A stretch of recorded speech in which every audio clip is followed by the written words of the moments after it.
Hey, this is Sister Nayyirah, located right here in the city of St. Petersburg, Florida. I am so excited today because I am going to tell you my unbreakable story. Now, as I tell you this story, I want you to keep in mind this quote that I love. Pressure makes diamonds.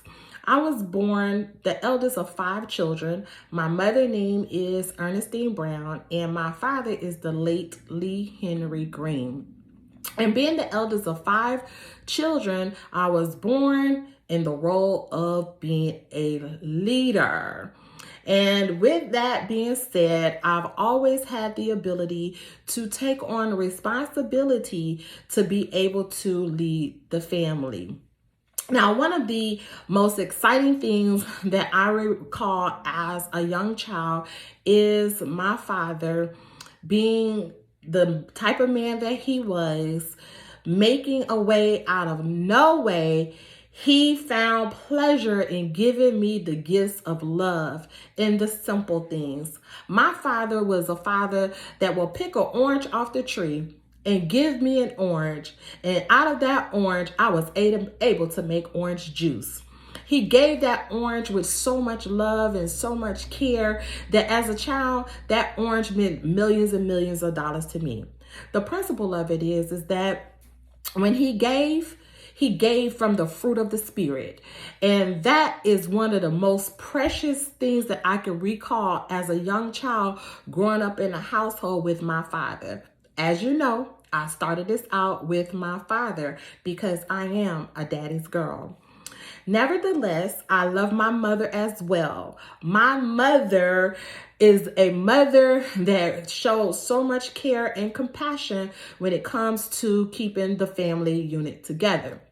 Now, though I was born to 2 young parents, my mother was 17 and my father was roughly about 20 years old, in which I now understand why so many things that happened in my life that I didn't understand before, I understand the why now. You see, being that my mother and father was very young when they had me, not having proper employment, not having guidance to the degree that they needed guidance to be parents over myself, and later on to have a total of 6 children, I understand how they lived their life as far as, I grew up in unprivileged type household where my mother and my father, they, just straight talk, they was gamblers, they was hustlers. They had to, just do things that they had to do to survive for us. And which put me in conditions in my life where I seen abuse growing up in the home. Though my dad loved us very, very, very, very much, he was hooked on alcohol, and he also was hooked on prescription medication and drugs, which led to behavior patterns of beating my mom. And as a result, I felt like because my mother was beat, that she would beat me. And that is how I felt as far as the story is concerned. But here's the thing. Growing up under extreme difficulties, watching things that happened in my life as it transpired, it built me a certain type of way. It built me to have the fortitude to continue to go on in spite of any condition in my life. It built me to understand the power and the importance of family, of having a mother and a father in the household. It built me to understand that regardless of what, wherever there's a will, there's a way. And though my parents was hustlers, and though my parents had to do the things that they did, and they was a victim of their circumstances, the one thing that I know, out of love and compassion, they made a way for us. But that led me on a journey. It led me on a journey of self-sabotaging behaviors. It led me on a journey of self-destruction. It led me on a journey of limiting beliefs. It led me on a journey of being indecisive. But God, I thank God for allowing me to go through circumstances that now, as I sit before you in the presence of right now, I know that because of what I went through, my makeup, I'm unbreakable. You see, the first time that I really felt like I was broken in life, being a daddy's girl, is when my mother and father separated and they got a divorce. That broke me in my spirit of living in a household, though I came up through conditions that most people probably would never. But I missed the love being in the house, of waking up and hearing my father's voice every single day. I missed going out in the backyard and having a garden there. I missed my mother cooking dinner for us as a family, for the times, the very brief moments that we had family time. I missed that. So what did that build in me? It built in me starvation and craving to have a family. And so as my father was no longer in the house, and I would have silent cries of wanting my mother and my father back together, I would look at the children in my neighborhood, and I would look at how they was able to go into their house and they had their mother and their father. But me, I had to be responsible for my brothers and sisters. I was put under undue stress and strain because my mother was now a single mother raising 5 children. And being that I was the oldest, she put responsibilities on me that as a young child I wasn't ready for. But it built me for who I am today. And so as a result of that, of having my heart broken, of not having my father in the house, it made me to do things that now I know I was looking for love in all the wrong places.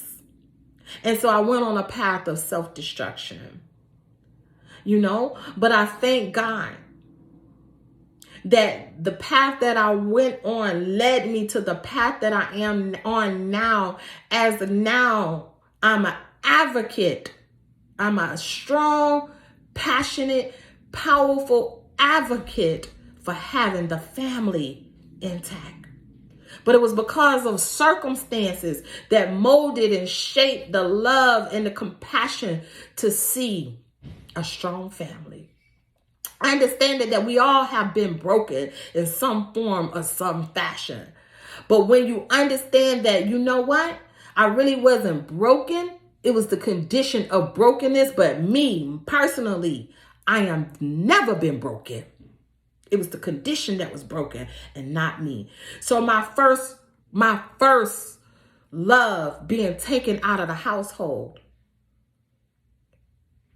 led me to desiring to build the family. And so I stand before you today to say that, yes, I've gone through some things in my life. Yes, my sisters and brothers have gone through some things in our life. I remember one time I wanted my father so bad that I ran away from home. And when I ran away from home and I went to my father's house, and my mother came with the police, and the police told me I had to go back, I remember crying out and asking God to give me back my family. But what I didn't know at the age, I was 13 years old. What I didn't know at that time, that not only would he give me a family, that he would make me as one to love family. So I had to go through that to be a champion and an advocate for family. And so what makes me unbreakable? What makes my story unbreakable? Because there was trials and tribulations that I've gone through, hurdles that I've had to go through. But every time I went through it, I now understand that it was built for character. I now understand that it was built for me to be able to handle the struggle. I now understand that it helped me to develop courage. Because I once heard Maya Angelou say that out of all of the virtues that we must master, we should strive to master courage. Because if you can master courage, then you can master all of the other virtues. And it's going to take courage to master the other virtues. So what makes me unbreakable is because I am mastering courage.